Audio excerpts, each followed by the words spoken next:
watching us tonight. I do not have the aplomb of our previous GM, Joffrey, so you're just gonna have to subsist with little old me being awkward on a camera. We are starting campaign 3 tonight. We are very excited that you're here. We're even more excited if you're watching after the fact. If you are watching tonight, comment the direction you think this campaign's going to go as it gets towards the end of the session. I'm curious what y'all's guesses are going to be. It's going to definitely begin with a splash. So before we get too ahead of ourselves, let's jump in as we usually do by going to the Lord in prayer. Heavenly Father, we are so excited to embark on a new adventure, Father, one where your voice can be heard in fresh ways, one where we hope, Lord, your anointing rests on each player, and yes, on the DM tonight and every night thereof. We are so excited to show people more about who you are in the way that we love each other, and in the way our characters find their way to redemption. We are so excited, Lord, to bring a breath of your love and glory and grace into this space. We ask, Lord, that you bring to us, the watchers, the people who need this type of content, and that you let it settle on them in a way that brings them joy, that makes them feel your presence, that maybe speaks to the darkness that they carry, and that how you, Father, are the Lord of light. We are so grateful that you've brought us together. We are so grateful for this opportunity to play a game and use our imaginations. You are such a beautifully creative God, and we get just a piece of that by being your image. And getting to use it in this way is just wonderful. Please bless us as we embark on this journey. Please bless our roles tonight. Please bless everybody watching now and later. And in Jesus' name we pray, amen. Amen. Okie dokie. All right. I've waited. I knew when I started building this campaign how I was going to start it. But I have only had the words for that beginning for about 6 months. So, the first part of this is going to be kind of monologue-y. I will invite you each in turn. I've waited a long time to say these 4 words. You are all dead. Pack it in, guys. It's over. Buddy, hello, buddy. Yep. That's gotta be the shortest campaign of all time. And that's the campaign. That's Everyone, right. tell me what Campaign you guys 4 are. starts next week. Jesse, we're running it. You are all dead. You don't know exactly how you know, but the knowledge nevertheless suffuses what remains of your being. This is your afterlife. Nothingness. Void. Gray. Everything about you, around you, within you, is dulled. That is, until a whooshing sound, and suddenly whatever illusion of your afterlife that was placating you dissolves away, and you now find yourselves in glass jars, among countless more glass jars, on long shelves. These shelves stretch endlessly along the length of what seems to be a dull stone wall. With a sluggish, still-dulled lurch, you realize you are disembodied, floating lights, bereft of all senses and physicality, beyond some measure of vision and hearing. And it is with that hearing and vision you see a gray-robed man with thick black hair streaked with silver walking down the extent of this shelf wall. He walks with the purposeful stride of one who knows what he is doing and belongs in doing it, and a tall scythe is strapped to his back. As he runs his eyes along the jars, he occasionally stops to pick up each of your jars and place you in a leather satchel slung over his shoulder. As he picks up the last one of you, he runs a hands over each of the jar lids in his satchel and murmurs, Lytle de Fernden, Red Netherroot, Riker Tor, Rorn Baelgor, Genji and Kenji. Yes, that's all. And flipping the satchel closed, his stride conducts you all the way. By the time the walking and jostling stops, and he seemingly sets you down on a surface, each of you have awakened considerably more. As each of your jars are withdrawn and placed on a table, your newly returned consciousness is nearly overwhelmed by the sights before you. You are in the middle of a lush, tropical garden, as lovely and contrived as a rich noble's greenhouse, framed by tall Gothic arches that showcase the starry universe beyond, as if the whole affair is floating on a chunk of astral rock. Foods of every type you can think of, and a few you can't even name, litter the table, and the impossibly ornate goblets are filled with a wine that glows. You are left to yourselves for a moment, thawing back to full awareness, and you notice two figures sitting at the table talking in party tones. One, the gray-robed and somber man who brought you here, and the other, an elegantly tanned and silver-haired woman with luminous silver eyes. Leaned against one of the tall stone arches some distance away, an old yet vigorous-looking man with a pointed beard and an ironclad staff in his hand gazes out into the starry expanse. He tugs thoughtfully on his beard before waving his hand, and a handful of the stars rearrange into a pulsating, dynamic fractal. The two remaining beings are an athletic, golden-haired man in robes the color of a sunrise, who is speaking with gregarious animation to a plate-clad draconic being, with several small birds fluttering on his pauldrons. "I believe they are sufficiently returned from the Grey Wall's stupor," comments the man who brought you here. "Everyone please gather around." The outlying beings heed his summons, and suddenly your little spot on the table is awash in exponentially stronger radiance, seemingly coming from the very presence of these beings. As surely as you know you are dead, disembodied, and in a place beyond your mortal kin, it dawns on you. These beings are gods. "You all sit on this table for many reasons," Kelemvor begins, addressing you with a voice just shy of booming.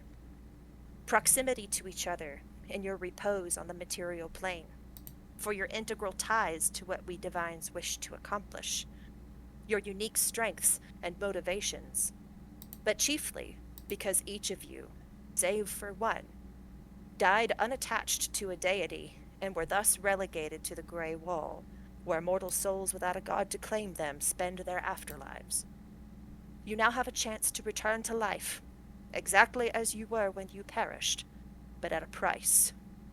You will be tasked as our proxies in matters that will be revealed in time, and granted an infinitesimal mote of our power. Succeed, and you will have your heart's desires. Fail, and the consequences will ripple through the plains and affect every soul in existence. Choose now, if you wish to return to the wall and to your afterlives as they are, or take on this unknown Herculean task. Do any of you wish to refuse this offer?"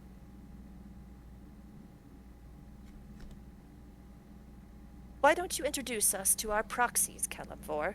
the draconic one rumbles. Kelemvor nods. "Given the restrictions circumstances have placed on the selection process," he begins as he distributes the jars, "I had precious few potentiates to choose from." "We know you were deeply constrained, Grey Judge," the sunny-robed one replies with a smile like a solar flare. "We're just grateful for your aid. But tell us, why are there this many proxies when there are only 4 of us?" Kelemvor hefts the last jar, the one containing Red Soul. There is an entwined cord running through his essence, like veins through a fertilized egg held to a candle. One strand is gray, one strand is black. "Because, Lathander, I am contributing one of my own to the cause."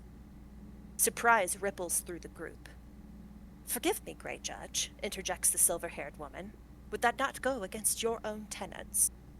"At first blush, Selûne, yes," replies Kelemvor. "But this mortal soul is, if you will pardon my pun, something of a gray area." His visage clouds. "I am obliged to contribute. I have the most to lose should we fail." Some emotion, some unspoken knowledge runs over the gods, and any joviality brought on by this garden party is washed in the cold current of sobriety. Suffice it to say, sighs Kalimvor, I am not incurring the wrath of Ao for crossing my own domain. But enough about that. Let us get familiar with our charges. We all remember what we are to task them with, yes? Murmurs of assent are followed by each of the gods meandering to the edge of the astral rock garden with their respective jars. I'd like you all each to roll a d20, please, as if we're taking initiative.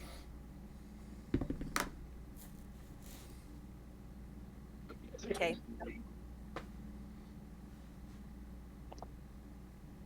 So red is 4.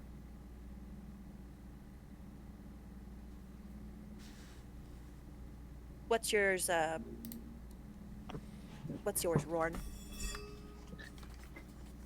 Natural 20. Okay. And then I'm guessing you guys didn't roll lower than a 4. No. Okay. Did you'll you go roll a into 1? No. that. Okay, a 2. No. Kyle also rolled a nat 20. That's why I was laughing. Oh, that's hysterical. Ooh. Oh, actually, I propose in this instance. Mm-hmm. Who has the highest religion? Ooh, good point. I'm Kyle, going to go on a limb here and say it's you. +3. What's yours? No, wait. Yeah. Oh, yeah, +3. I have a makes +6. Okay. I think I filled in the blanks on some of these other guys. I have a feeling Roar knows exactly who. We'll do Rorn first. Lathander's tan face scrutinizes the jar holding Rorn. As the god's uncanny gaze takes you in, Rorn, you feel it read you with a heat that is just short of scorching. Your history and secrets laid open as if they were being beheld in noonday's blistering light. You sense that with but a thought, with but a whim, that same sun could burn your soul to existential ash. And you would rightly deserve it. How do you feel being in the presence of Lathander, your father's god?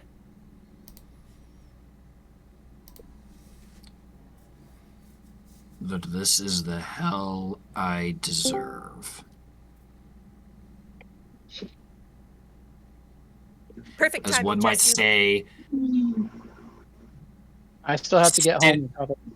But It's What's okay. the- We're doing introductions. sinner in the hands of a vengeful god. Angry god, but yes. Angry god. You're not far off. Lathander gives Kalimvor a wry, strained smile.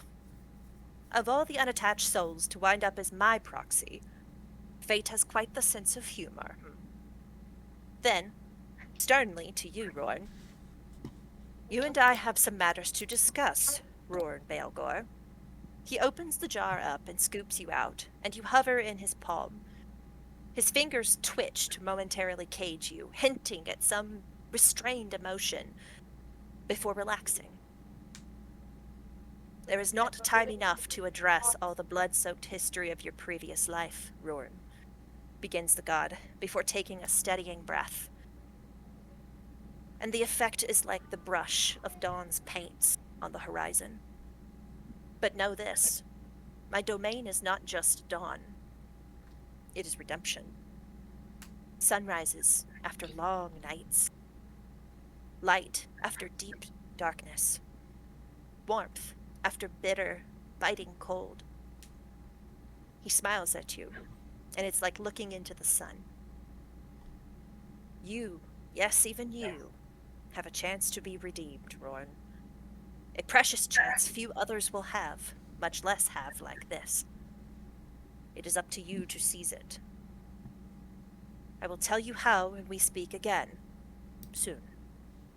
And with that, he tips his hand, and your disembodied spirit falls through the stars.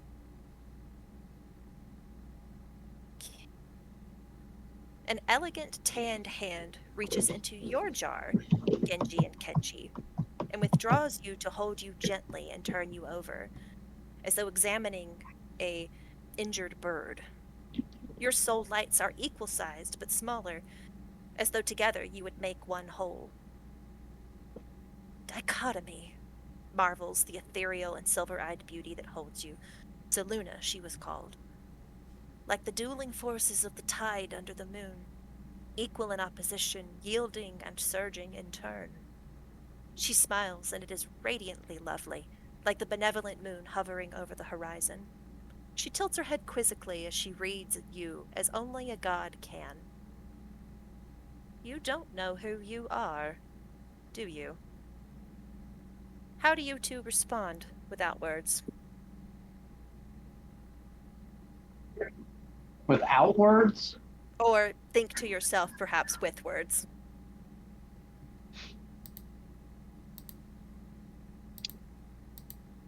Do we not know? Hey, what do you mean we don't know? I don't know who I am. I know exactly who I am.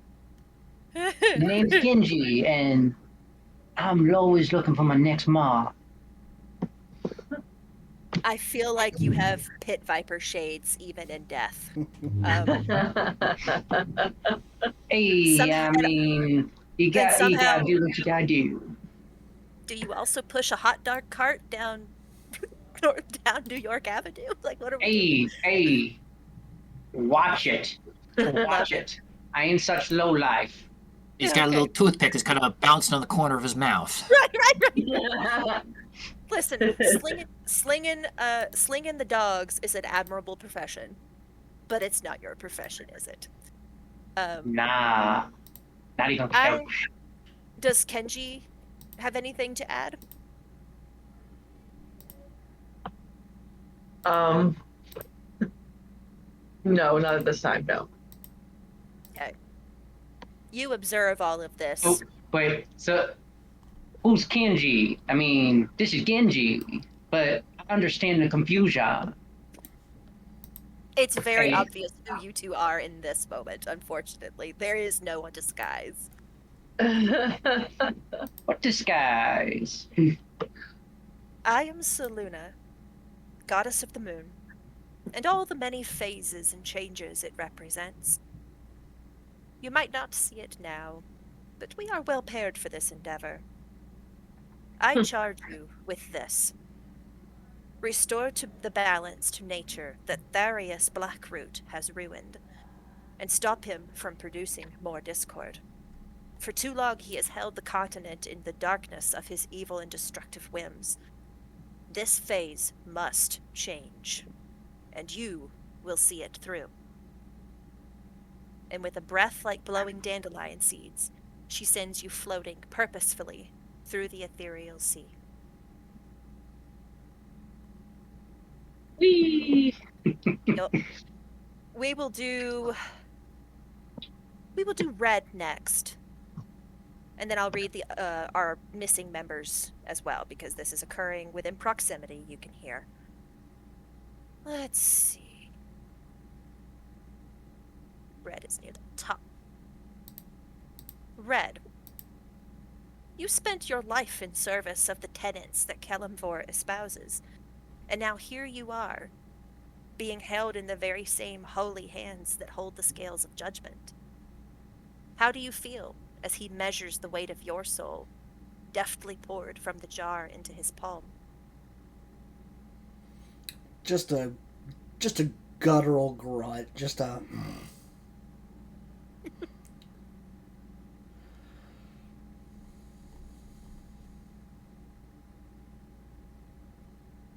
Yeah, that's it. That's all you're gonna get from me right now. All right. He knows why. He kind of has an idea why he's there. He knows who he's there with. So. Well, so here's the thing: as an acolyte of Kelemvor, you would know. A loyal acolyte of Kelemvor, you would know. You shouldn't have been on that wall. Something went wrong. Kelemvor gives you an evaluating look, gray eyes plumbing you as surely as he has every soul that passes through his domain. I know what you are thinking, Rudd Netherroot, he says in a wise and knowing tone. How can I, the god of orderly transition to death, subject a faithful acolyte to my wall rather than the Grey City for his afterlife?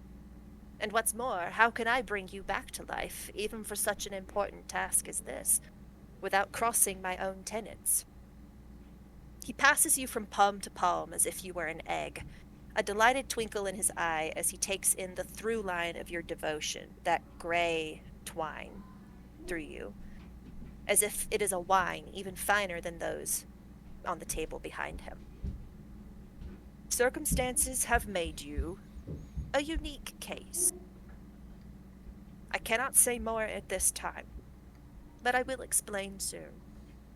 Until then, he pinches his thumb and index finger together until a small, dense ball of light forms.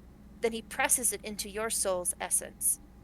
As it fizzles and integrates, he explains, Firstly, I have given you the Remove Curse spell, and you must use it on yourself every day until I reveal more. Consider this a test of your faith, my exorcist. Secondly, you are to go visit your friend, Lyra Mournhold, in Beldron. She will have important information for you. And with that, he lobs you off the platform and sends you streaking across the sea of stars. Now, we will read Riker, because Riker is still listening? Yes. You have some nerve, I'm Grey. here. Yeah, I figured. You have some nerve, Grey Judge, says the staff-carrying man with an unoffended quirk of his brow. Are you sure you wish to remand this one to my care? I thought his past might give you stakes in his further development, Azuth, replies Kalimvor. The man with the pointed beard hums noncommittally. Riker, your soul is plucked unceremoniously from your jar by Azuth. The dexterous fingers that roll you over the back of his knuckles like a coin and spin you casually on one fingertip practically thrum with immense power and magic. The scrutinizing gaze that lands on you, though, is augmented by a tight jaw that he is careful to unclench before speaking. You do know you stole it, yes? He addresses you, Riker, in a remarkably even tone. The power you wield, though irrevocably yours now, was not yours to take. There are consequences for what you did, especially from me. Have you anything to say for yourself? Do you think anything in this moment, Riker, that would perhaps translate to something Azuth could pick up?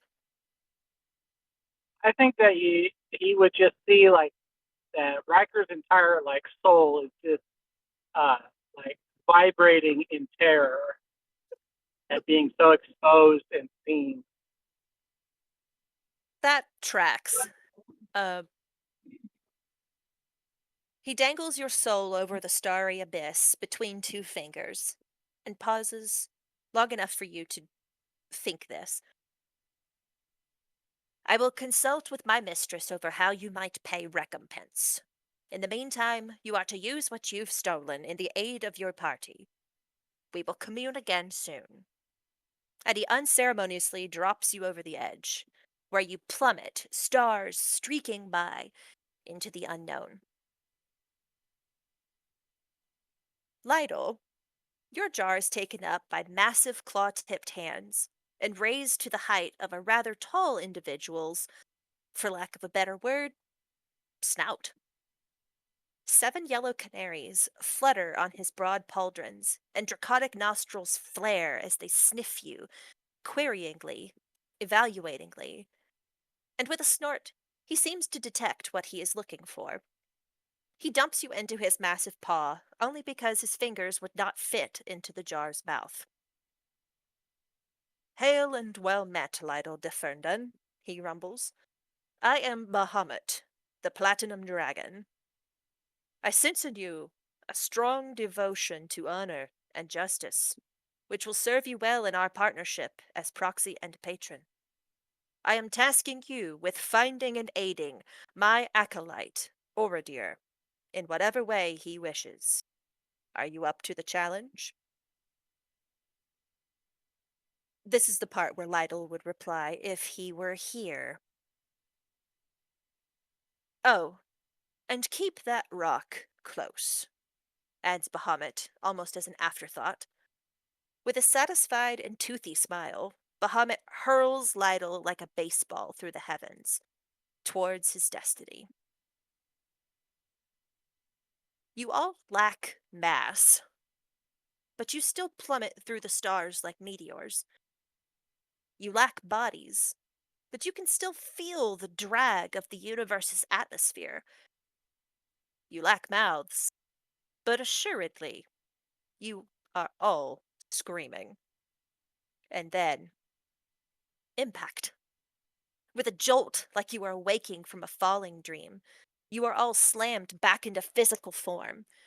Sensation shrieks through your body. Your ribbon flat lungs drag a breath. Your still heart starts up again to pump puddled blood through its chambers. Your skin is crawling with millions of nerve endings firing all at once. It's overwhelming. It's impossible. But somehow you are alive again. Your fingers creak and twitch on the rough wood beneath you, and they tentatively reach out to find more wood around you and above you. Your newly sensitive eyes detect light faintly filtering through the cracks around a lid of some kind on this wooden vessel. If everyone would please roll me a d10 and a d8. Give me the numbers separately. We'll start with Brandon because he's in the upper left corner of my screen. Also, real quick, Uh-huh. bold to assume that Dennis would not have a character that somehow is connected to a Dragonborn. 100%.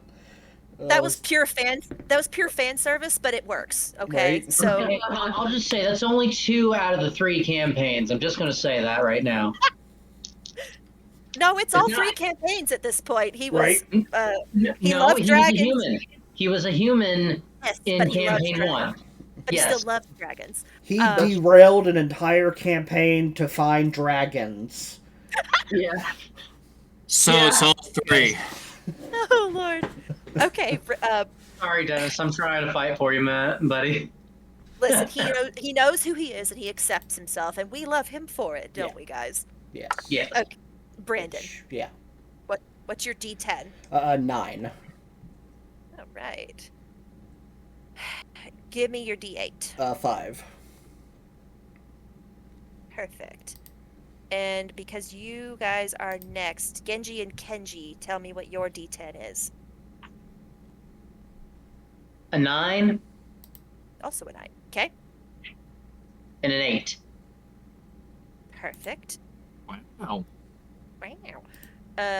Joffrey, what is yours? D10 is a 1. D8 is a 3. Okay. And I'm gonna roll for Lytle because he is not here.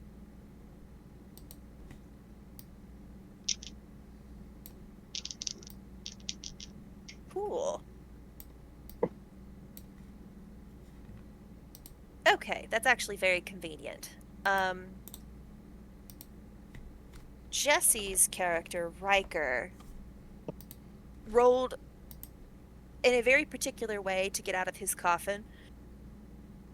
And his first instinct was to go looking for Lytle. I will work with Dennis later on what Lytle wants to do, but we will assume at a certain point he comes out of his coffin. Brandon, how would you like... Hold it, let me enter the thing. We're gonna have a roll 20 to look at, guys. How would Brandon? How would Red like to get out of his coffin? So I think as Red's eyes open, I don't think it'd take him very long to realize kind of where he is.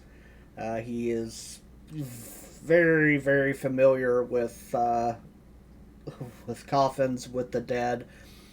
I think he would take a moment of solace of like, all right, well, here I am. Right. Oops, and Whoopsie. probably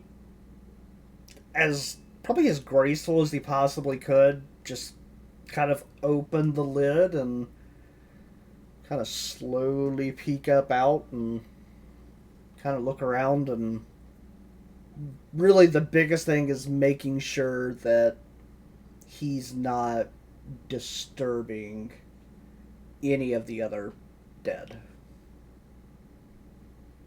Funny you mention that. As you lift your lid just an infinitesimal amount to peek around you at your environment, you hear the slow, plodding footsteps of something, almost at like the gate of a patrol, moving around this large stone chamber.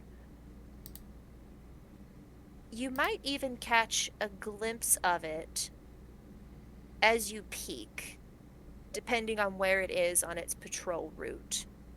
I'll let Question. you roll. Yes. Sorry, where is the zoom in button? Because Is it not in? Oh, I must have zoomed out. Hang on, I'll zoom in. I was gonna say That's about as close as I can get so that you all can see. You should have control of zooming Yeah, in and you- out of your own. yeah, I thought we did, but I'm not. Is it supposed to be on the right side of the screen or the Yeah. left side? It's usually on Yeah. the right. Yeah, it's usually on the right. Yeah, it's definitely not there for us. Okay, thank you. I will ping Moving on. you. Hang on, no, sit tight. I'll ping you. You're kind of I the think most. I think I see us. Yeah, you're right there. Yeah. You're probably the most So, iconic color Kyle- palette. Check on the right. There should be like a really small like button that will expand out if you click on it. So it should be on the right top corner. Should look like a hamburger or a little like double arrow. I think our roll 20 on Discord might be just screwy Janky. right now. Okay. Yeah, we'll figure it out later. Yeah. Okay. Red, I will have you roll a perception check to perhaps catch a glimpse of this thing as it patrols. 25. You see the back of a very broad humanoid figure, clad in black, rusted plate. It moves with a gait that you are quite familiar with. This thing is undead, whatever it is. And you can see in its hand, its gauntleted hand, it clasps a large greatsword before it moves out of your field of vision around the plinth, the elevated plinth in the middle of the screen. Joffrey, how would Rorn like to exit his coffin? I'll extend you the same perception check.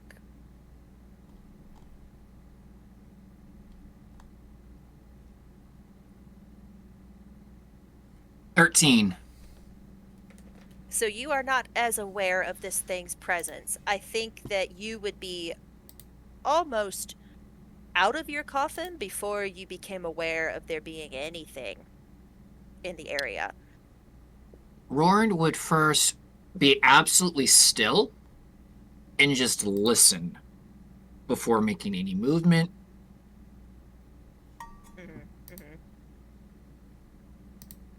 and then he would try and slowly like see if it's closed, nailed in, and if there's no giveaway, then he's going to slowly remove it. Coffin lid comes off real easy. Pause there. Genji and Kenji, how would you like to exit your coffin? I'll extend to you a perception check as well. Who's in control right now? All right, use your stats. Okay. 1 second. I'm rolling a perception. Yes, please. Is what you said? Okay. Oh, there it goes. So we were kind of under the assumption. I rolled an 8. Okay. We were under the impression that we were in a coffin underground.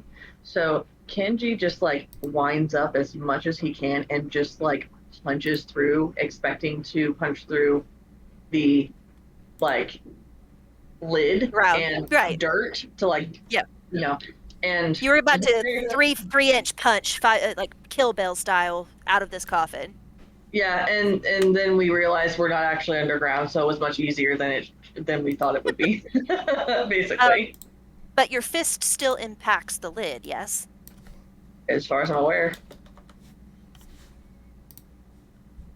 So that sucker's going flying. Yes, I hope it does. So you were very fortunate in the role I just took. The creature's patrol has it out of the room at the moment of your impact with this lid. It does not hear you. Oh, You are good. lucky. You are lucky. So you're all free. Would you like Joke's on them. I don't know. I don't know Right. he's here. You don't even know. Like, you're just talking like, what's happening? No. Yeah, basically. I assume you all would like to climb out of your coffins at this point. Yeah. Yes. So you are free to move around, but 4 of you if you count Riker. No, 3 of you, counting Riker, know that there is something patrolling this place, and it's probably going to come back pretty soon. What are you going to do about it? Do we see each other? Yeah, you can see each other. The coffins are only about waist high. And you're all full humanoids. You stand above them. So, yeah, you can see each other. All right. Can we do like descriptions? Like, what does Riker see? Like, who does he see? Great question. Why don't we go around and just give a couple of lines on what each other sees? We'll go the same order as the introductions before. Red, what do you look like? So Red, kind of as he stands out of the coffin, you see just kind of a tall, slender figure, just shy of like 6 foot tall, hooded in kind of a dark cloak. How well lit is the area that we're in? There's actually ample torchlight. Okay, so it's kind of a greenish color, which it gives off ranger vibes.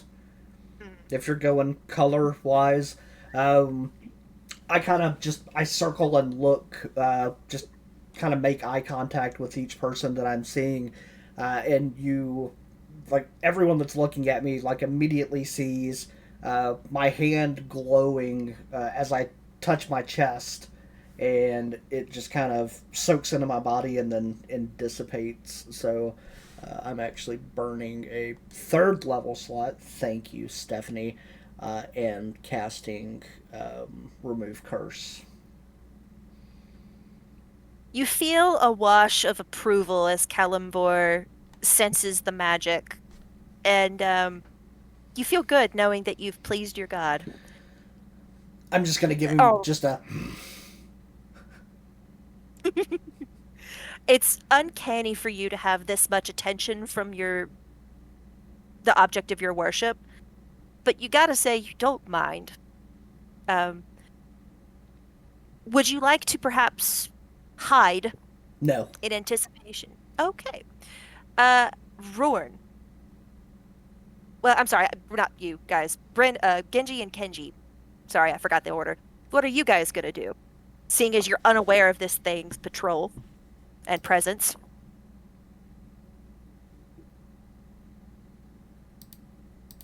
What we doing? And what do You're you in look control like? at the moment. Oh, And that's right. and what do you look like? Okay. So what's the name? Leather armor. Okay, so So- we're a like 5.5 foot ish water ganassi, Earth ganassi. Crap! I gotta go back to the drawing board. Yeah. Son of a gun! That was adorable. Steph just blue curse bar just rotating around my screen.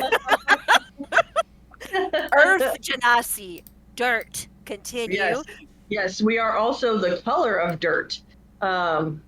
And let's see what else. We're wearing leather armor. And right now we've got some dull yellow eyes, and we are probably just gonna kind of look around because we are currently unaware of any danger. So may as well just look around and see, like, try and figure out where we're at, that sort of thing. Wonderful. Rorn, your turn. What do they see when they look at you? And do you have anything to do? So, you see what looks to be a middle-aged man with chiseled yet fair physique. He definitely looks older, but there's a fairness, a youthfulness that even age seems to like not quite take a hold of him. He has some mutton chops coming down to a point where a mustache connects to form a proper the biker stash, I guess it's called, Mm-hmm. of a it looks like white, but it is be more akin to a platinum hair, and his dome is also of a full platinum, well kept short hairstyle. Were we buried in our equipment out of curiosity on what his armor would look like? Because if he doesn't have his armor, I'm going to skip that description.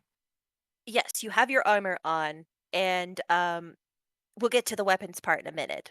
Describe your armor. Okay, so he has golden armor, Mm-hmm. very garish, but very official looking. But for some reason, there is a cloak that kind of covers majority of it. He gets out of the coffin and is immediately in a alert stance. So he's going to like look around the room, notices the rest of the other people coming out of the coffins, and then will make a clock to the door, or I guess the doorway over here, and is just So the doorway, if y'all don't notice, is up here at the 12 o'clock of the room. It's not obvious because it's the same color as the walls, but it's obvious to you character-wise. so he will. Can we move? Because he would move to just about. You have He all would your move you have to. all your faculties. You're able to move, speak. He doesn't say anything. He just kind of moves, keeping an eye on the room, but then also keeping an eye on the door. He's Okay. training is kicked in, and he's waiting to see what happens, but he's alert. Okay, and just as an aside, those objects, like the one you're in front of, are pillars, and they are large enough to hide you at certain angles if you want to hide. You notice with your passive the worn flagstone leading from the door to the plinth and around the plinth as indication of where this thing's patrol route is. So you know where it's coming from and you know where it's going to go. If you don't want to engage it, you should probably hide. Riker, what would you like to do? You said when we did this, your first instinct would be to find Lytle. And conveniently, I rolled well for Lytle. He's near you. But I also, if you recall, I also went and hid. I think I rolled like a 25 or something. Something like that. So the other characters may have gotten out, but they haven't seen him. But then they'll see another character pop up. This is a young human male. He's 20ish. He's got messy, short black hair, pale features, unremarkable, kind of average. Nothing like not like super handsome or ugly. He's just average. He's wearing deep auburn like travel robes that have like gold filigree and seams. So like well worn, but definitely like very well, like well high quality. Well made. Yeah, and he's got an ascot that is covering his neck, and he'll look at the Earth Genasi and just make the universal shush sign, and then point to his ear and point in the direction that the creature went. Wonderful. And then I'd like to try and stealth again. Okay. So let me see if I'll roll that on D&D Beyond. I trust you. Doesn't matter how you roll. Well, I know. So I have access to it. So.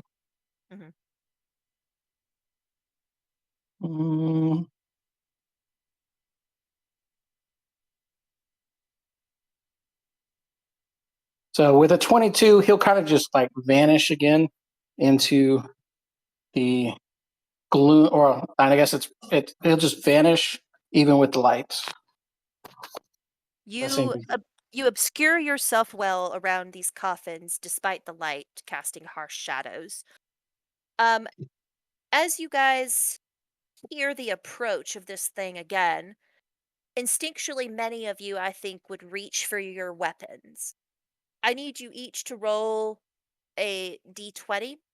If you get an 11 or higher, you were buried with your weapons.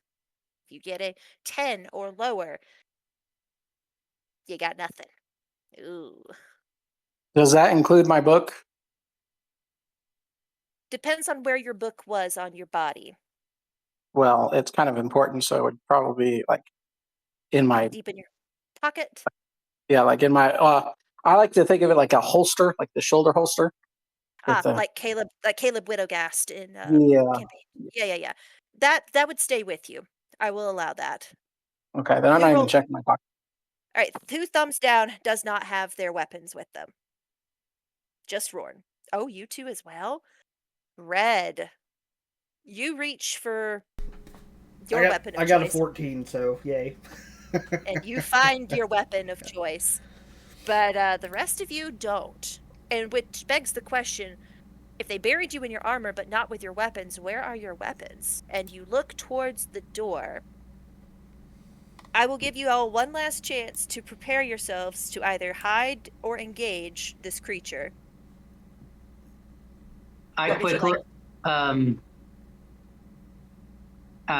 Genji quickly takes over and chooses to stealth and hide. Wait, door's here, right? Yep. Okay. So you said these are the pillars that can hide us? Correct. What about the center one here? The center plinth is, as you can tell by the discoloration of the stone, very close to its patrol route. You would have a different DC if you decided to hide there. But you would also be close enough to strike it if you wanted. In fact, as you look towards this plinth, you notice that on it, you can't tell because of the way the angle is of this scene, there is a skull on a pedestal, and on the top of this skull is a glowing, brightly burning candle. and emanating from it is like a red kind of arcane light, an aura, if you will, that doesn't seem. Oh crap! Who'd we lose? Joffrey! There he is. Come back. There's an aura coming off of this skull that doesn't seem to be doing anything to you, but it makes you a little uneasy. If you want to get closer to this skull with a candle on its forehead, you are more than welcome to. You don't know what it does, though. As Genji is intrigued but not drawn to it, he will just scurry over to this pillar and go ahead and hide. All right. Roll me a stealth check, please. Yep. That's going to be a 27. Okay, you vanish into the next campaign. Yep. Woo! The red, what are you doing? You preparing to engage? Or are you trying to hide? As a reminder, these coffins are waist high. You can just duck. I am going to pull out my bow and just be prepared. Like, I will hunker down, like, kind of stepping kind of to this side of the coffin. So That's fine. 2/3 cover, if you will. Yep. But just eyeing the door, waiting on homeboy to come back. All right. I'm going to roll a stealth for Lytle because I am hopeful he is. He's definitely hiding. Yeah. I think I know his character well enough to say that. Oh yeah. He only rolled an 18, but that's not awful. Okay.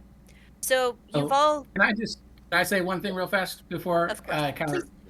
so he would have, like, before he vanished, he would have found Lytle, made sure he was good, had some quick dialogue with him, and then him and Lytle would be vanished together. I will put you close to each other then, and I will. I moved his. Yep. I will permit him to also duck behind a coffin. You've all made your. Rorn is gonna duck behind, actually, like, seeing people disappearing. He is going to take a cue and he is going to shimmy to the other side and attempt to hide. Yep. So this thing enters the door, and hold up, where'd it go? Kiss. Hold, please. I had No it worries. right here. Where is the thing? Oh wait, I'm on the wrong thing. There it is. This thing enters the door. Can you hang on? I'm on the wrong. Someone's on the wrong layer. Change Yeah. layer. I need to put it on map or tokens. Tokens, right? Tokens. Tokens. This thing enters the door frame, and its bulk of this humanoid creature just about fills this door frame. There is a slit across its helm, and in that slit is 2 pinpricks of red, malicious eyes. But they don't spot you. It patrols. What's that, Joffrey? You broke up. I have a 6 on stealth. I have disadvantage. So as it enters the room, a piece of your armor shifts and clanks against the stone wall that you're hiding next to. And this creature stops and whirls around, and it sees you. Rorn, please roll initiative. You don't get first- group. You're not counting group rolls? It's not like an average? Not this time. Oh, but I do have advantage on initiative. 18. Okay, I will roll this thing. What is its initiative?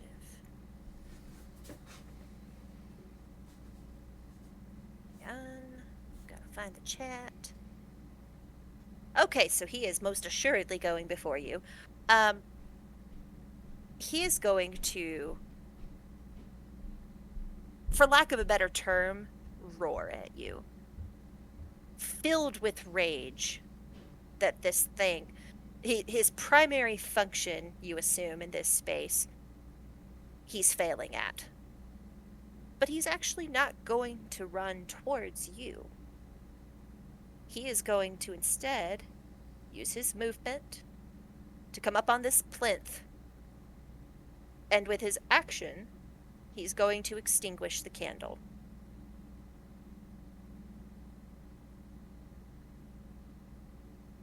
That is his turn. What would you like to do, Roran? So he extinguishes the candle. Does anything immediately happen? I'm sorry, I turned off my camera. I'm having loading issues. No worries. No, nothing actually happens when he extinguishes this candle. You have no idea what this candle does. So he's not looking at Rourn. He sees At this me, moment. roars, and then runs up to the candle and Yep. extinguishes it. Correct.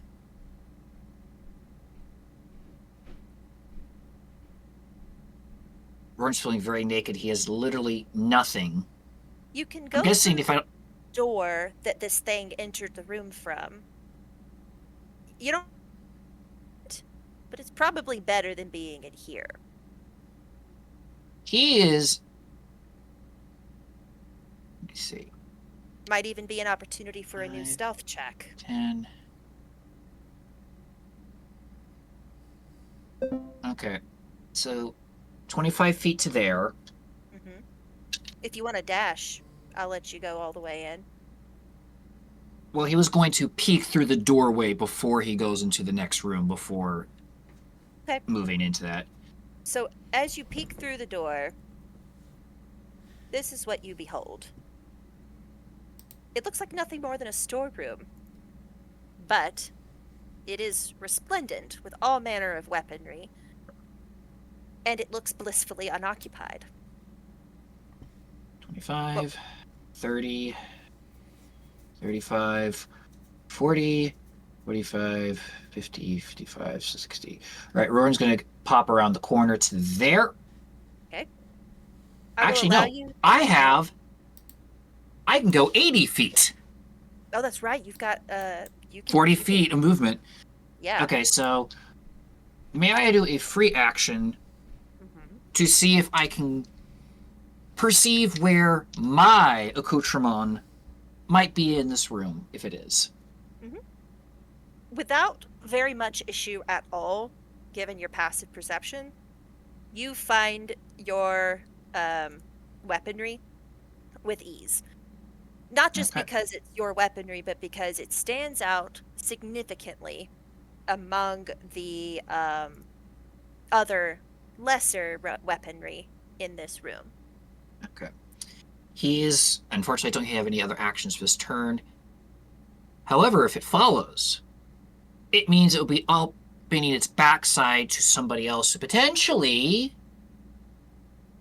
divert an Yeah. attack. So at the very least, if it does continue to follow Rourn, he's hoping these other miscreants that all rose from the, assuming rose from the dead with him, Yep. might lend a hand. Wonderful. When he puts out that candle, Mhm. do I know what that candle is being used for? In the context of this, no. Okay. Not because it's a religious thing. It's actually doing something you have no concept of as of yet. Got But it. you will learn. I will allow everyone who's not in initiative to do something now if you'd like. Cool. I'm gonna hit it with a guiding bolt. All right, roll initiative when you after your surprise round on it.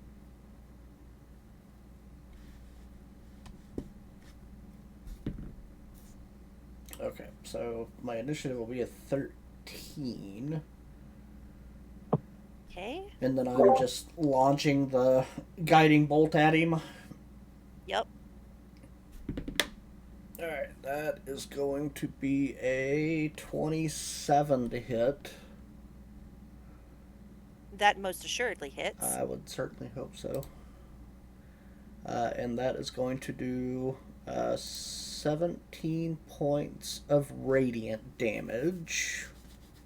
Wonderful. I see. Okay. Let me fire up the old HP calculator here. 1 second. And the next person who makes an attack roll against it has advantage. Awesome. Cool beans. You are in initiative. You have made your surprise attack. Does that mean you get a second attack immediately after? It would, so you'd get the initial attack within, and then wherever I land in the initiative. Okay, it's getting an attack before you. No. Jesse, come back. It is going. On me. Yes. So it sees both of it saw Rorn skedaddle out of the room, and it sees Red pop up, but Red is significantly closer. He is going to move towards you, and he's going to roll 3 attacks. Okay. Yikes. There we go. So, accidentally rolled 4. We'll take the first 3. 13, 16, and 13. None To of hit. them hit me.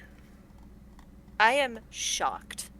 I'm also kind of shocked, actually. I can't believe you were that freaking lucky. I doubt will be that lucky again, though. So this thing swings on you 3 times. Ugh. It's just statistical. It's nothing That's personal. fair. He swings on you 3 times and whiffs all 3 times.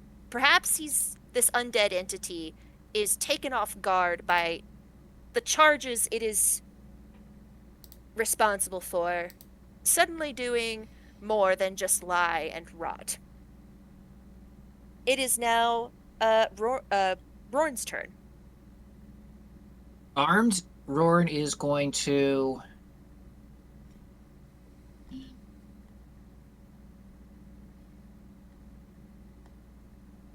Actually, hold that thought, Rorn. I'm still learning how to do this. I apologize. Would anyone else who's not currently in initiative like to jump in? Wish Dennis was here because Harry would be having a very quiet but fervent conversation with Lydell about whether or not they should engage or just let every man for himself, or I feel whatnot. like, given Lydell's sense of honor, he would probably want to Yes. engage this thing. And doesn't- Riker is He doesn't speak and for me. Riker is. I think you're right, but Riker is. Then he is on the fence. He's like, we don't owe these people anything, and yes, we help people, but we literally just came back from the dead. I don't want to go back. You feel Type of thing. as you say those words, we don't owe these people anything. You hear the voice of Azuth echo in your mind. Use what you've stolen in the aid of your party. And it presses down on you as the weight of a god's command should. Gotcha. You can absolutely disobey, as is the free will of every living creature. Well, he doesn't want to piss it off, or piss off, that god. So yeah, he would. He would probably join the initiative then. All right. So Roll I initiative think for he me, would. Let's, and then do your surprise attack. all right. It's a 15 initiative for surprise attack. He is going to do. I He's need to going to pull roll. out his. I'm listening, but I need to roll if Lytle has his gear or has his weaponry on him. 2 seconds. He does. Continue. So Riker is going to use his hands, and a rock will levitate and then zip at the creature. It needs to make a dexterity saving throw Okay. as he casts catapult. He needs to beat an 18. Oh, He okay, does so on not. fail, it's going to take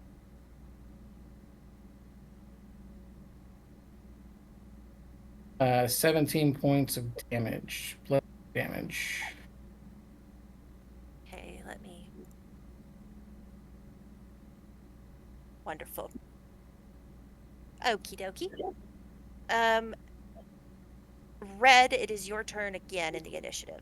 Okay. And I Genji and Kenji, you are more. Yes. Sorry, Kyle. Say, Go ahead. Genji is going to summon 2 of his psionic blades, Okay. and we are going to do a run by attack, as I like to call it. Uh-huh. If you run out of this thing's melee after you engage with it, you will get, unless you disengage, of course, you will get an opportunity attack. Okay. You can I'm run confident. up to it, but yeah, just making sure you understand. Running by it, so I'm going to attack it with both my psionic blades. Aw. As I run up to it, you see this Earth Genasi do an acrobatic flip as 2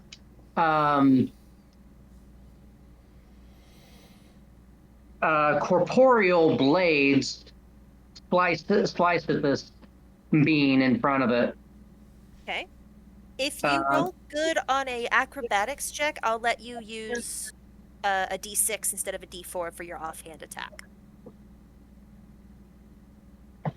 That's just me wanting you to have a cool moment, because flip wizarding over a freaking coffin to stab a gigantic undead in the back is radical. With, I might add, blades you made with your mind. All right, so acrobatics. Might as well just give it to me because that's going to be a 31. Yeah. So you roll the same damage dice with both attacks. So. Okay, so If for you the land, first if you land both attacks, first attack, that's going to be a nat 20 for a 29. you hit. Yes, and you crit, and you sneak attack damage on that. Oh my Yeah, gosh. so let me grab the sneak attack dice here. 1 second. You're gonna need a fistful of dice, my friend. Yes. Yes. Oh, and red, because I'm already forgetting my own rules. Dice. Because you drew first blood on it. I've you already get given advantage. myself inspiration. Okay, good. You get inspiration, not advantage. Sorry. Okay. So. Thank you for remembering, because I clearly am already forgetting. That's a mark, I think, on the bingo too. DM forgets something important. I have that mark. First already. bingo. Not bad. Okay, so that's 24 on the sneak attack. Hold on. Oh. And then for the first blade, that's going to be 9. So 33. Yep, 33 for the first attack. Okay, and then second attack is going to be a 27 to hit. That hits. And that blade will get 11 points of damage, so 33, 44 points total. Dang. And we run straight across here. Time out. You can use your bonus action to disengage so you do not take an opportunity attack, or you can just bear the opportunity attack. What would you like to do? As a rogue, you have a I mean, at that free point, your bonus turn's basically over, so you might as well take the disengage bonus. unless you got something better to do with a bonus Well, attack, I you was should going to take disengage. I was going to take the bonus to hide again, but yeah. It's up I to you. guess If you I'll- want to tank a hit from this thing, you are 100% entitled to do so. Well, I am a little curious to see if he can hit me. So yeah, I'll chance it. Okie dokie, artichoke. As you dash out of its melee range, he hits you with a 25. Oh, okay. Yes, that will hit. Yes, Hey, what I kind of damage figured. do you do? You take that much slashing and that much necrotic. 15 slashing and 15 necrotic from his Ooh. death Okay. dread blade. Okay. So, would you like to move any further, perhaps, away? Well, I'm only allowed 30 feet total, so. I just want to make sure you had all your movement. Wonderful. 15. Oh wait, sorry. Yes, one more square. There we go. It's okay. And what's your initiative, dear? Oh, initiative. Sorry, is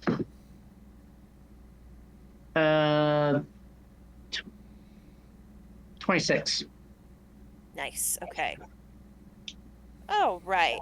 And to stealth roll for my hide bonus action. Nat 20 for a grand total of 33. Okie dokie. You most assuredly hide. Cool. So that is you entered initiative. Who was just before? I was going again. That's right. Red, it's your turn again in the regular initiative. Please continue. He needs to make a wisdom saving throw. Oh goodness. What are we doing? Breaking your. Not 15. Yeah. Just rolled 3 15s in a row. He does not make the save. I will cast Toll the Dead, and he will take 24 points of. I think it's necrotic. It is necrotic. Yeah, it is. So you remember how I said this thing's undead? Yeah. Aren't they? It takes no necrotic damage. I was gonna say, like, something that is resistant. I think undead's immune to necrotic. It is an immunity. Not all undead have that immunity. Fun fact, I learned that. But this one does. So I watch as the bell goes over his head and it rings, and he's just like, "Bleh." Right. His head cranks around on his neck in an unnatural angle to look back at you because he had taken damage from Genji as he dashed past him, and now he's looking at you again. Okay. And you sense that the attention of this thing is not something you wish to hold. Cool. That is red. It is Lytle's turn again. Riker, confer with me on what you think Lytle would do. He would probably do a sneak attack, I think. Okay. Let's see. I'll hit it with the rapier just for giggles. Yeah, that's what he would do. Oh yeah, he hits. So that is 2d8. Or sorry, that's 1d8 plus 4, which is 11. And with this level of rogue, I think he has how many? This is why we need our friend here. Sneak attack. 3d6. 11 No, plus. it's more than that. No, it's 3d6. He's Is only it half more rogue. than? 3d6, so that is 11 plus 10. 21 damage from Lytle. And he had to run up to do it, so I'm going to move him really quick. Well, crippity, I'm on the wrong... Imagine that, I'm on the wrong dang thing. There we go. He ran, shoop, right like that. So he is now engaged in melee. I think he would disengage rather than hide. What are your thoughts? Let's see.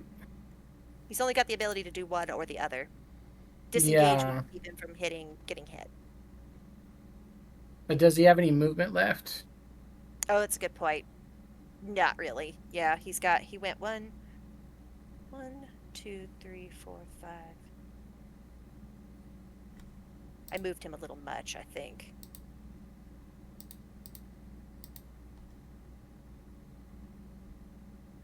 For now, just to keep things rolling, we're going to say he moved well before he got into combat, and then he used the rest of his movement. So he's in this thing's melee. Let's just say he doesn't have the ability to move at this time, just to keep things going. That is the top of the round. It is now this thing's turn. I'm trying not to use its name because I don't want to like either scare you or give you too many hints. So it is thoroughly annoyed, and it is going to move.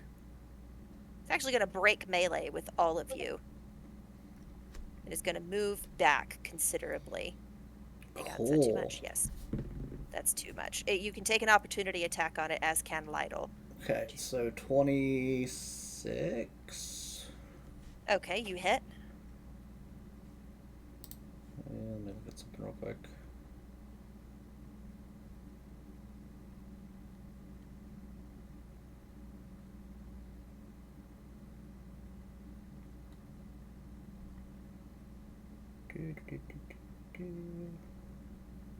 I will be fairer in my adjudication, guys, when I am better at what I'm doing.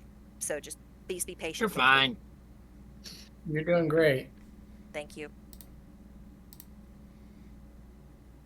Okay, yeah, I'm just gonna use the bow. Which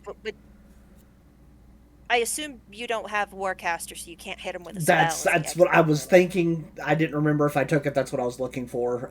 So no, I'm just gonna wait for him to get a few more steps away and hit him with the bow, and he'll take 14 points of damage. Okie dokie. And he is now also slowed, so his speed is reduced by 10 feet. Very nice. It is, since he moved and has his action left, he is going to, where did I put it? Hold up. Yes. On the wrong layer, of course. This layer thing is a pain in my butt. It doesn't get any better. No, but that's okay. Nope. Actually, conveniently, he can catch all of you. Change layer. Oh, conveniently. Tokens. He is going to, where is it? Hellfire Orb. All 3 of you. 4. Not Rorn. Genji. I'm gonna call y'all one entity. Jesse and Rachel. Many times, like several times. I mean, Kyle and I need you Rachel. all to make dexterity saves for me, please, if you are in the circle. Can you see the circle? Yes. Okay. Yes. Good. Just making sure I got that right. Am I inside the circle, or would I be outside the circle? I think I'm outside the circle. Oh, I think you are just outside. You're correct. He went for the most people. I'm guessing my hide doesn't help me in this situation then. Actually, that's a good point. I forgot you were hidden. I will shift it then, because he would capture the 2 who have given him the most grief, and that's Red and Lytle at this moment. So, Red, Lytle, please make a dex save, and yeah, you're going to have to make one too, Genji. Thank you. Sorry. But that does spare Riker from this inferno. 23. Okay. You made 23 as well. Wow, you succeed. And Lytle, let's see what Lytle rolls. Dexterity save. Oh yeah, he'll be fine. Unless he's rolled by me. He nat once. Ooh. Wait, I have Yeah. something for that. Yes, yes, you do, I believe. It wouldn't be a D&D campaign with Holy Roller if we didn't accidentally kill Dennis's character when he's not here. Yeah, I know. That's the thing. It's my rolls. I'm cursed. It's great for it being a DM.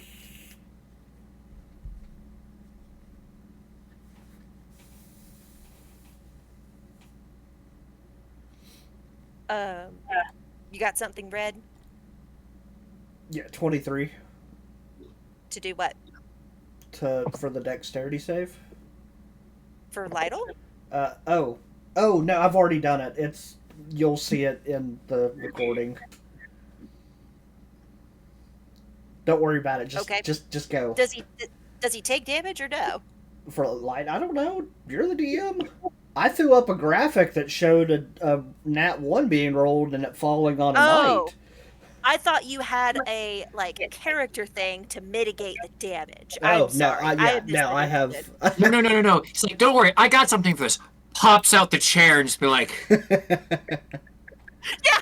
oh, no, nothing for you. For me. Yeah. Oh, good gracious. So for everyone who makes the save, that is 22 fire 22 fire damage and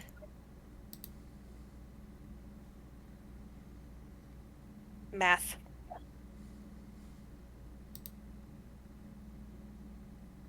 Hold on. 19 necrotic.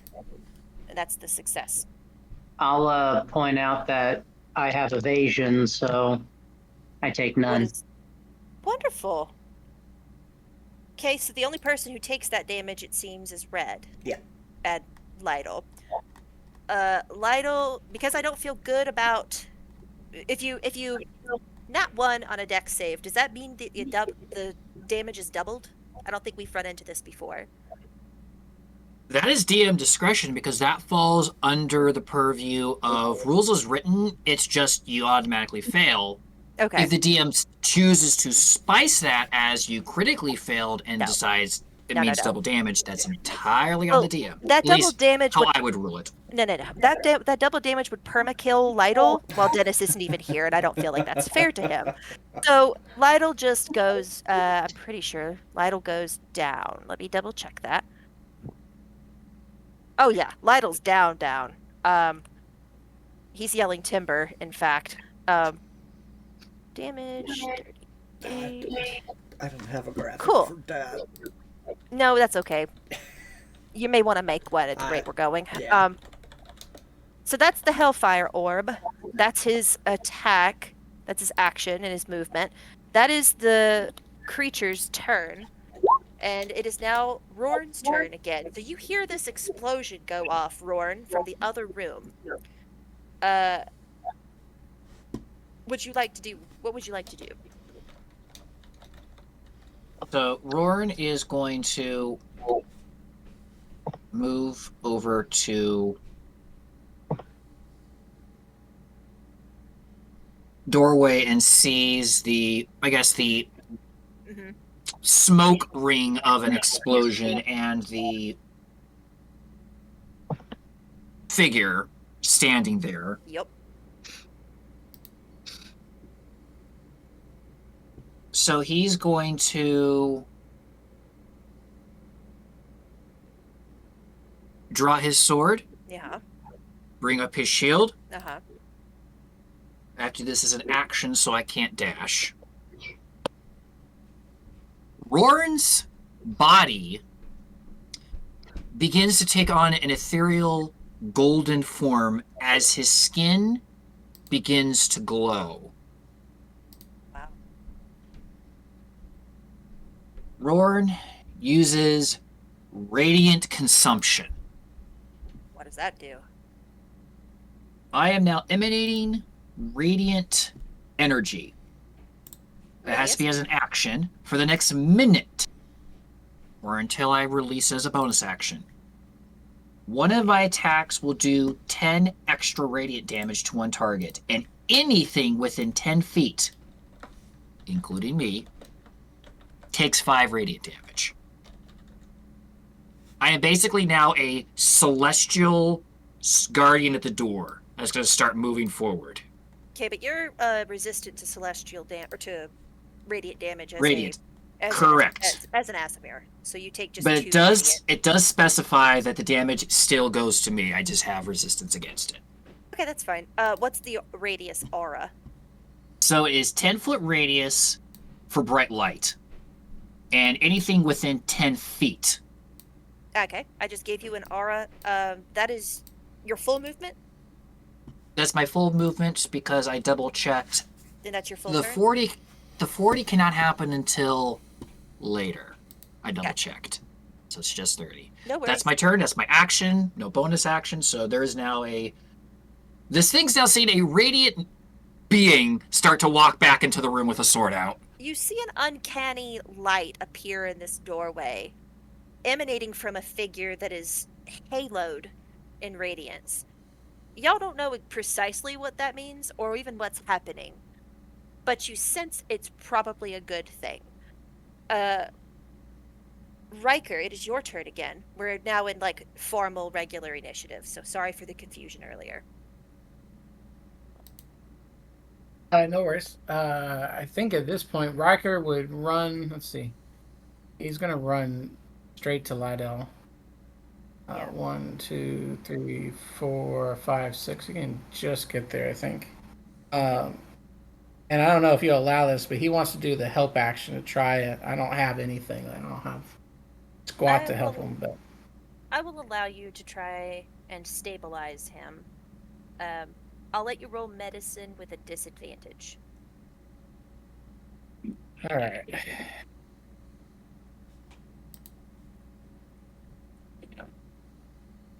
Seven. You go to put your hands on Lytle and like just try to assess where to even begin, and a little bit of his crispy skin sloughs off under your hand, and it is horrifying. Anything else you'd like to do? I'd like to look up at this being that has glowing hands and whatnot, and I want to say, can you help him? Please help him. Rorn, you can respond out of turn. Or not, it's red. I'm looking at red. Oh, red, right. He glowed the once. He doesn't have glowing hands anymore, I don't think. But I Yeah, did I know, at one but I time. saw that, and I saw. Yeah, you did it at one time. Continue. Sorry, I'm just making sure. Red, you can respond out of turn if you'd like. Or rather, it's your turn next. You can just do what you want to do. Okay.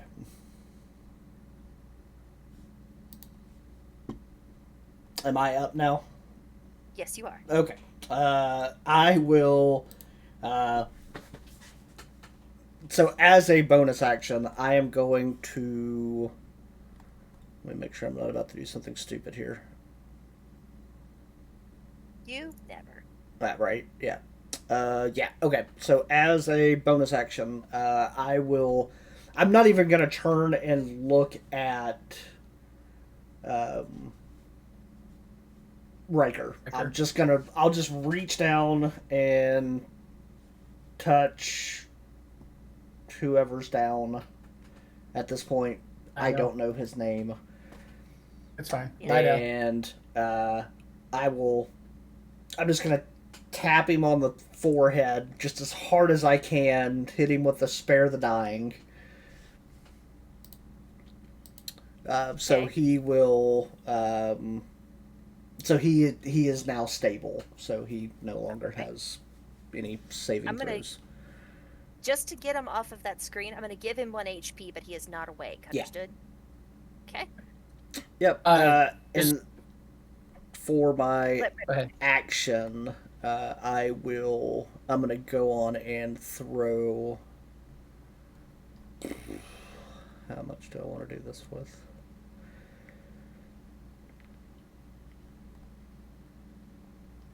Yeah, why not? I am going to. I'm gonna hit him with another guiding bolt at 4th level. Right. Roll to hit. That's going to be a nat 20 for a 29. Heck yeah, son. Yikes. All right. How much damage you do? A lot. So it's 7d6 total.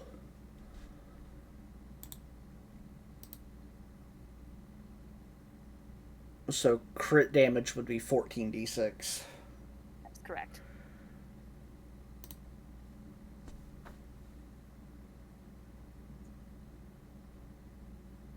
So that is I- 49 points of radiant damage. Very Aye. nice. This thing, Up to, I'd say, 98 if it's gets doubled because of aversion. it is not averse, unfortunately, in its stat block to radiant. I wish. Because that would be rad. So, okay, this thing takes its honestly its biggest hit yet and reels from it. And when it kind of snaps back upright from this reeling, it looks at you with the worst hatred you've ever experienced in its eyes. Lytle, what is your turn? Lytle's down. I'm sorry, Lytle is. I confused you with Lytle, Riker. I apologize. And I'm gonna use my movement and run off to the right to see if I can get him to stop Yeah. messing with the down people. And Yes. Does Riker? I just asked. Does Riker recognize what Red did? Like, does he understand that he helped? Does he think he just hit him on the head and ran off? No, Riker has a good understanding of magic, even if it's not in his direct school, because magic from arcane sources and magic from divine sources is wildly different. But you know Yeah. a spell cast when you see one, and it seems like Lytle starts to draw breath again.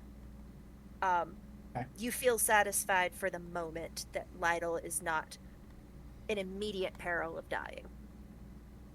Okay, so when he did that, he would have just heard Riker whisper "thank you" very silently. Okay, Yeah, I just wanted to say that. nice. It is now this entity's turn. It is going to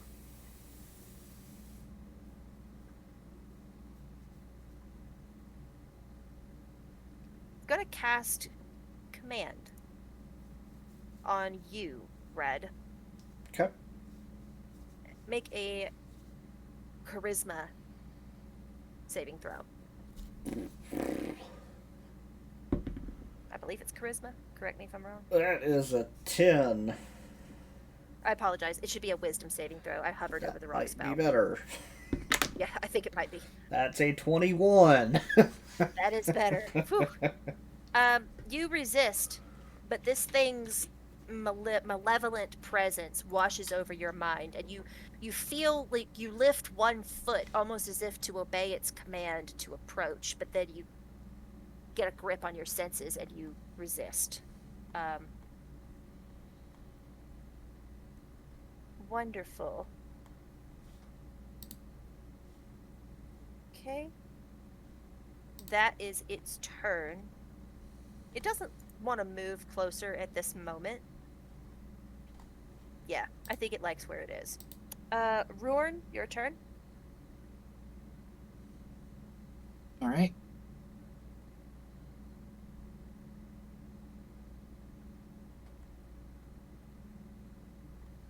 All right. It's going to can't get close enough to attack. However, actually, this is a good question. We established,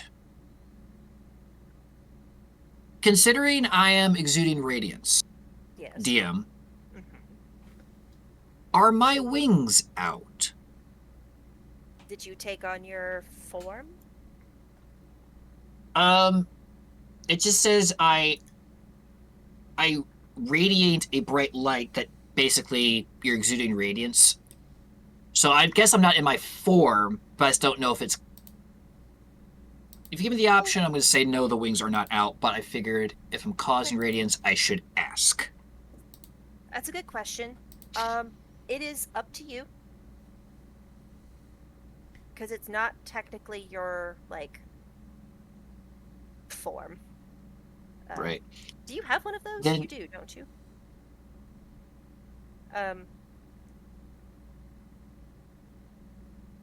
I could swear. Believe we'll go- so, but for the moment, we'll say he's not going to reveal the wings. So That's he's fine. not close enough to hit with the sword, but he moves forward Okay. intentionally.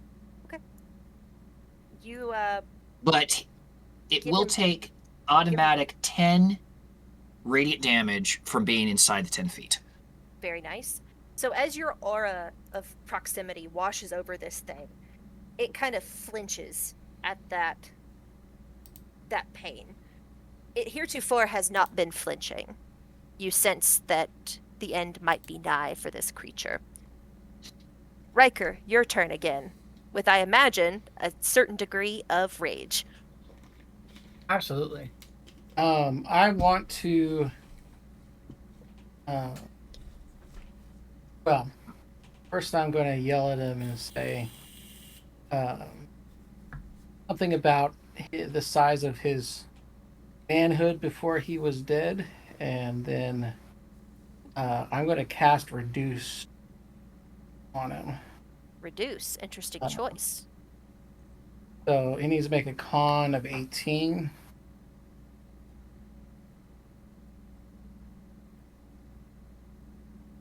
He has advantage on that save, and he meets beats with an 18.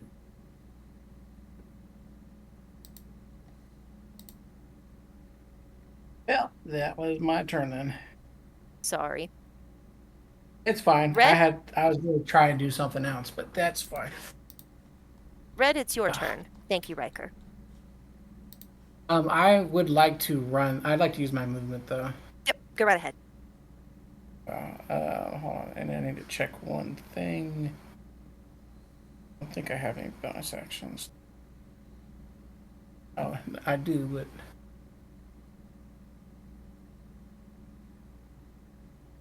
I'm gonna run this way. 2, Okay. 3, 4. Oh, Fine. fiddlesticks. I think I forgot you, Genji. I honestly wasn't sure. Do a thing. I have you kind of scooted in here on the side. It's not your fault. It's mine. I'm learning. Genji, I will let you make a makeup turn. He wasn't going to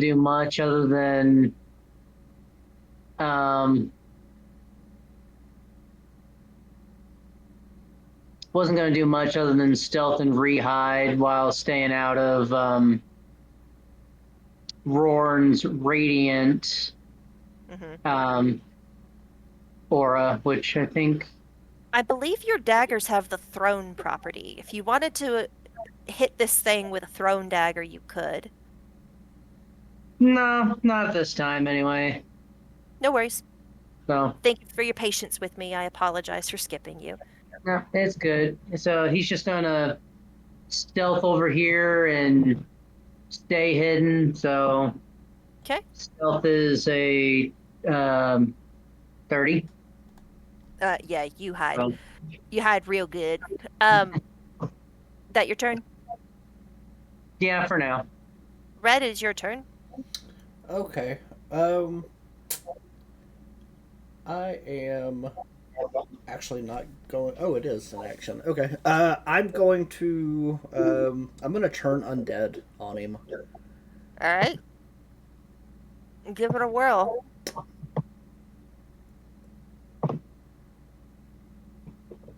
Let's see. Turn undead.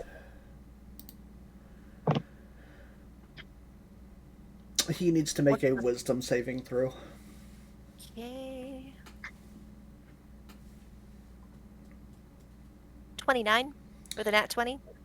Yeah, he's good. Sorry. Oh no, you're fine.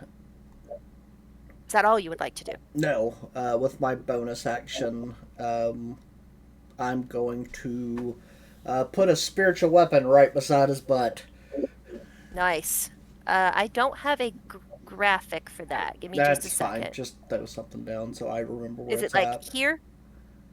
Like right about Yeah, there? yeah, just in the space Alright. right beside him. Sounds good. Wonderful. Good job. Thank you. Does it go immediately after you?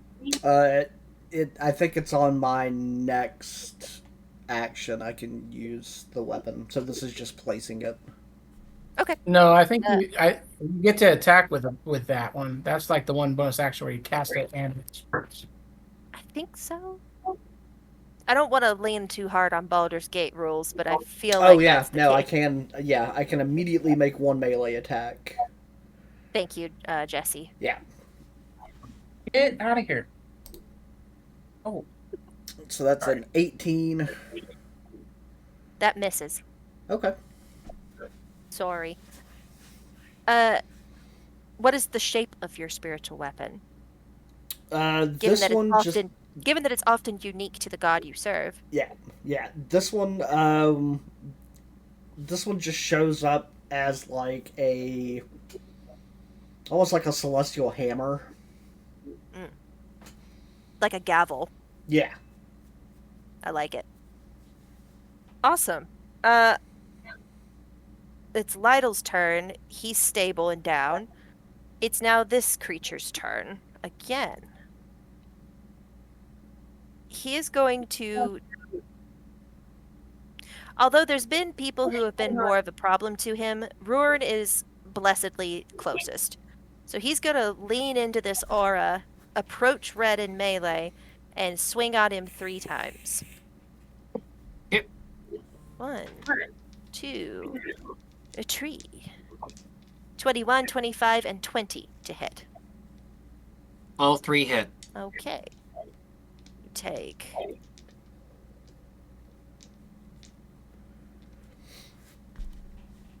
25, 34 slashing. Okay, 34 slashing.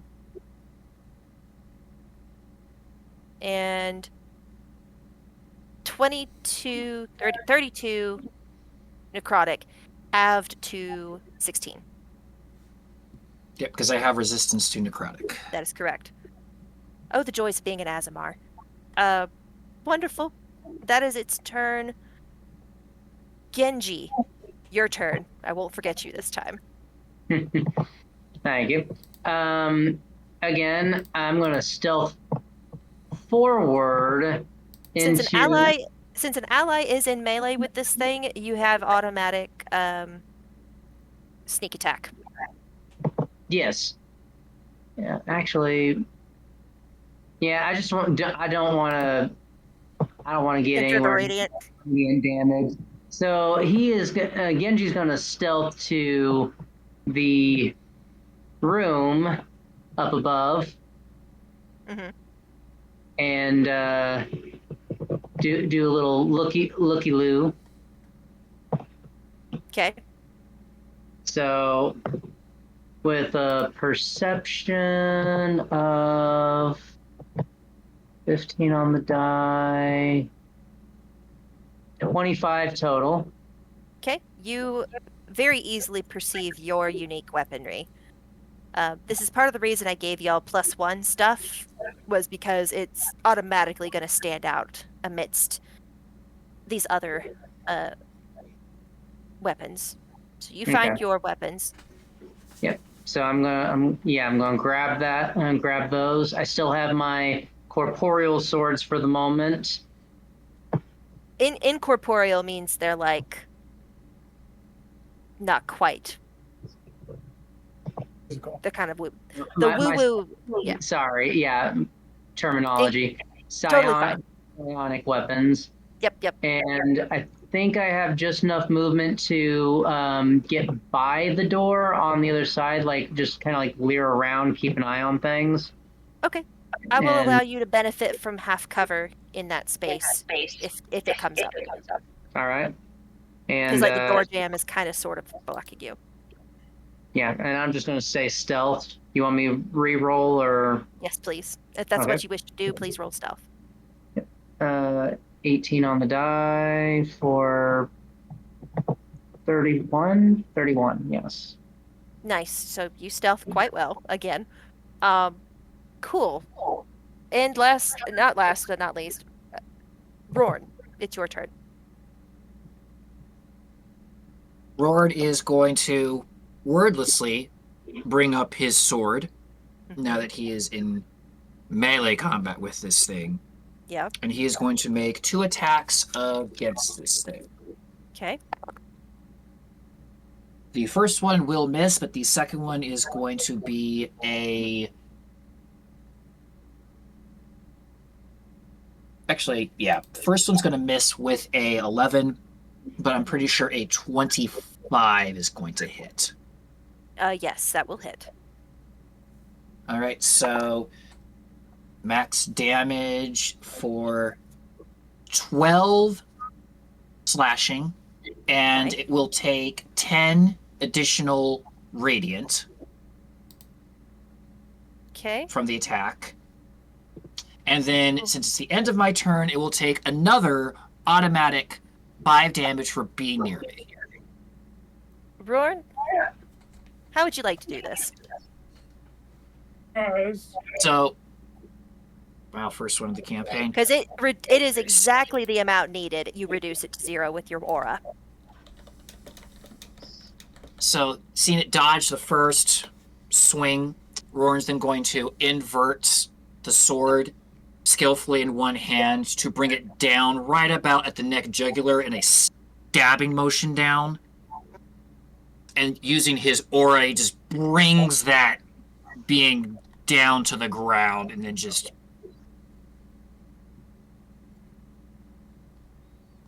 Nice. sheathes the sword. All right. We are out of initiative.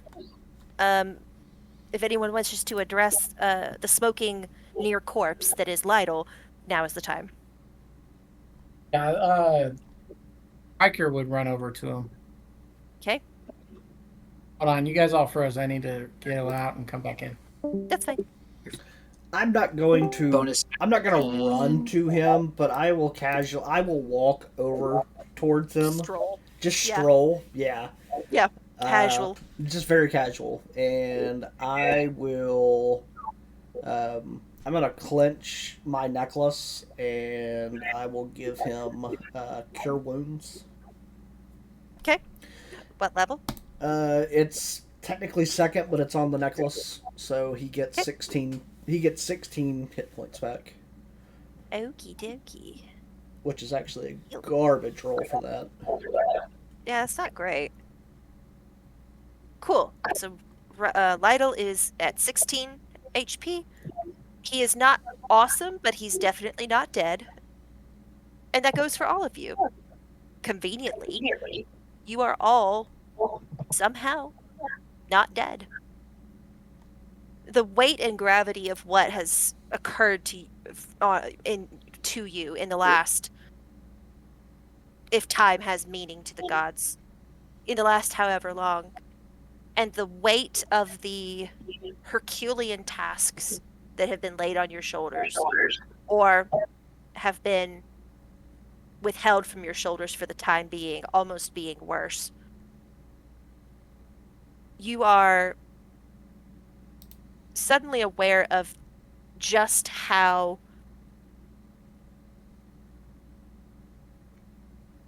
for lack of a better term, fortunate you are. You look around you and you see all of these other coffins, and none of them are rising to life. You look at the dead Death Knight at Rorn's feet, and you realize that this thing was once alive too, and was brought back, but not the way you were. You realize that you have been given a precious and great gift. And commensurate to that precious and great gift's price, you will have to repay. So Riker is first. Like, I'm not gonna role play it just because it'd be weird because he's not here. But he would That's fine. he'd be checking in with Lytle, making sure he's good, like, Yeah. and he wouldn't like do the nod of respect to Red, Hmm. and then he'd stand up and offer his hand to shake it and be like, and just say, "I'm Riker. This is Liddell." I will. I'll shake his hand. I am Red. Thank you. Thank you for helping. It wasn't his time yet. Again. I want to do two things real fast. First, I want to search myself. I want Yeah. to see if there's any sign for like, are there arrow holes? Is there like a slat? Like, I'm trying to look for how did I die? Funny enough, your body bears no evidence, no clues as to how you might have died. And there is a frustrating gap in your memory. It's as if your brain just skips over a black hole in your thoughts where your death should be. In fact, none of you remember how you died. Um, Second thing I want to do even before I meet the other people, because Mhm. this is how Riker's brain works, is he's going to see the skull. Is it still glowing? Is it still emanating? Nope. With the light extinguished from it, the aura has dissipated. I'd still like to use start the ritual of trying to use identify on it. You may. That takes, what, So 10 minutes? takes like 10 minutes for ritual. Yeah. That's So fine. I'd like to start that while everybody else does whatever. That's In fine. that, We'll in play. that 10 minutes while he's doing his thing up there, like I'm gonna look and see he's going up toward the candle that's Yeah. still extinguished. Yes. Part of me wants to light the candle, but I'm not going to do that until he's done, just in case. But I am going to go over to. I'm going to move over to the body of the deceased, and I am going to. I'm basically going to perform his sending. Okay. His last rites, so to Yeah. speak. Which, as he comes up, Roran would have wanted to get a sense of what this was. Any contextual clues of Yeah. whose master is this? Great question. You can't really discern who set this undead to its task.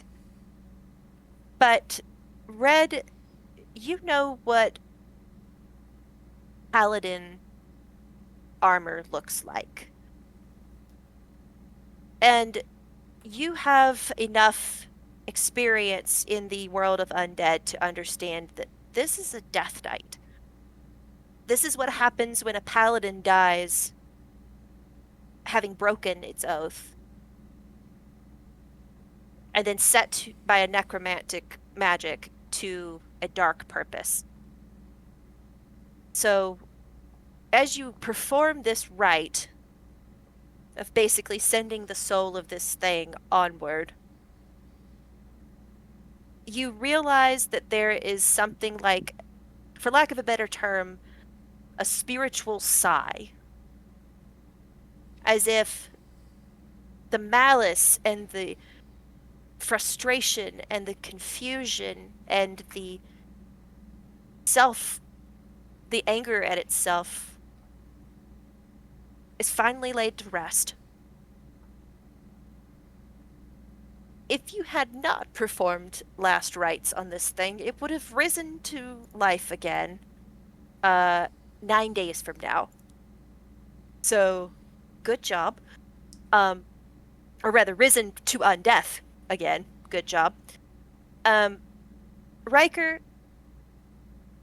as you perform this ritual on this candle and this skull that that was holding it, you sense that while it doesn't fall cleanly into a particular school of magic, you sense the general purpose behind this spell, or this thing, was actually to be sending a signal.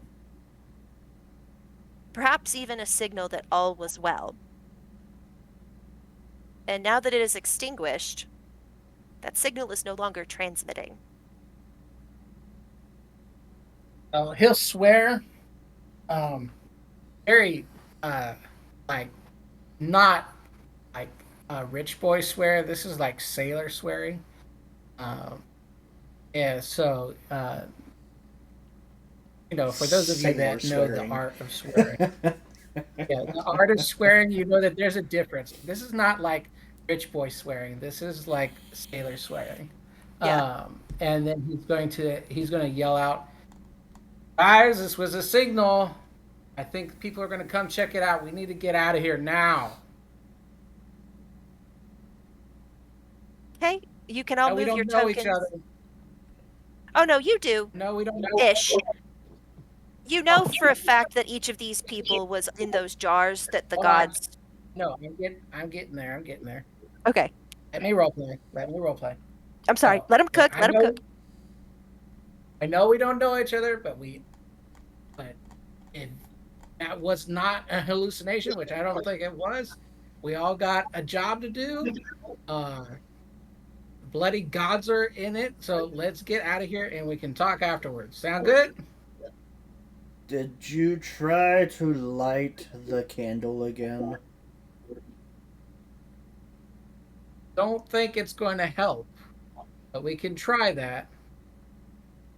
Anybody you got try- anybody got a flint? You can go back into the storeroom and find your material possessions if you'd like.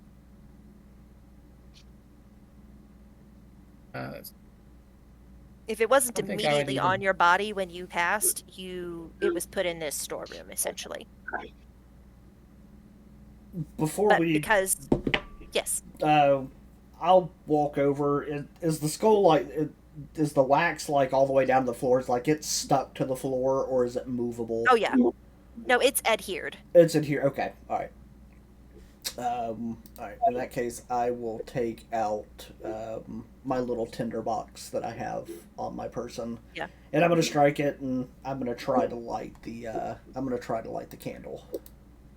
You go through like 4 or 5 matches, and you're muttering under your breath by the time you give up. This thing does not relight. Well, Ram. that's another problem we need to deal with. And just Or, to- as Riker so helpfully pointed out, you could just not be here when the problem shows up. Yeah, for sure.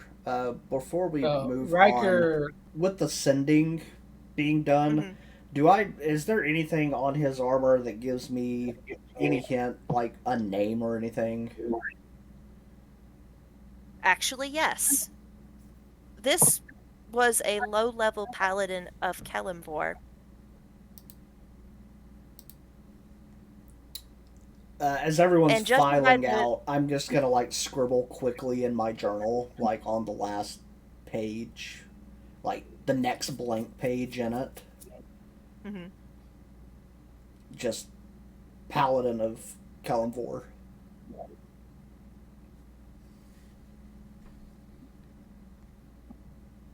During the time that all this was happening, from the moment of the Death Knight's demise, Genji would have decided to stay in the storeroom and essentially look for anything worthy of looting.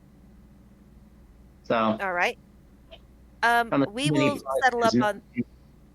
Yes, roll me. What do I roll for that? That would be an investigation, I think. all right.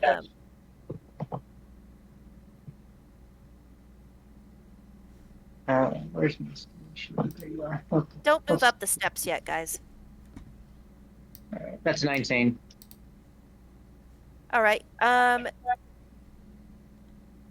You find some stuff that we will talk about after, probably tomorrow. But as you guys go to approach the door, the columns holding the torches that frame this staircase, kind of sort of wobble a little bit. As you perhaps even hold your hand against them to get enough, like, leverage to get up these steep stone stairs, as you try to remove your hand, you realize it's stuck. And that is when these two mimics make themselves known.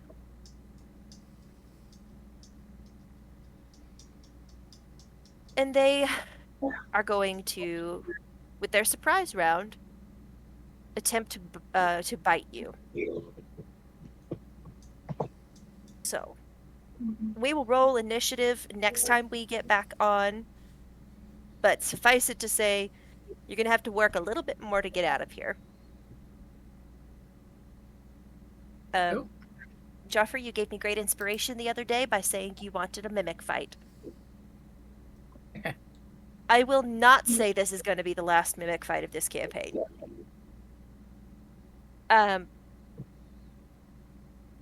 Cool.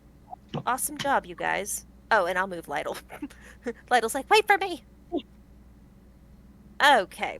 That is pretty much where we're going to end off. I know it's a little bit early, but I don't want to get kicked off on something we won't be able to finish. So that is session 1. You've been given a great... Awesome job. Thank you, I appreciate it. I'll get better with time. You've been given a great task. You've also been given a great gift. For each of you, the repercussions of your previous life seem to have followed you into your next. How that influences you, and more importantly, how it influences the world around you, remains to be seen.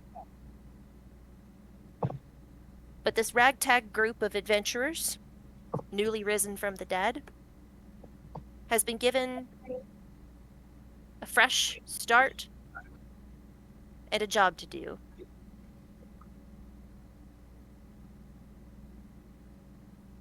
And that is where we will end our first session of Campaign 3. Do each of you remember... I will send the Session 1 transcript in chat so that you guys can remember what your respective gods tasked you with. So that you don't just, like, wander out into the world and, like, don't know what to do. Because there's probably some repercussions if you don't listen. And do we have any lingering questions or issues before we quit stream for the night? You said you were going to give inspiration for best role player. That is correct. And I think that's far and away going to be Jesse. Close follow-up would be Rorn, but I'm afraid with the death of Lytle, Jesse had more opportunity. Good job, everybody. I'm very impressed with you all. Genji, you played your guy perfectly. I found myself like, just like, but then I remembered, oh right, we're playing a campaign of unredeemed people, and I'm enjoying watching a fresh dynamic significantly. So good job, everybody. This has been Campaign 3, Session 1. We are the Holy Rollers, and we are incredibly grateful for you embarking on this journey with us. Tune in next week, same bat time, same bat place, Tuesday at usually around 8 o'clock with our fellowshipping, for the next session where we fight a pair of mimics and ostensibly, provided the group doesn't roll absolute dog caca, embark out into the remainder of this world. God bless. Have a great evening. Thank you very much.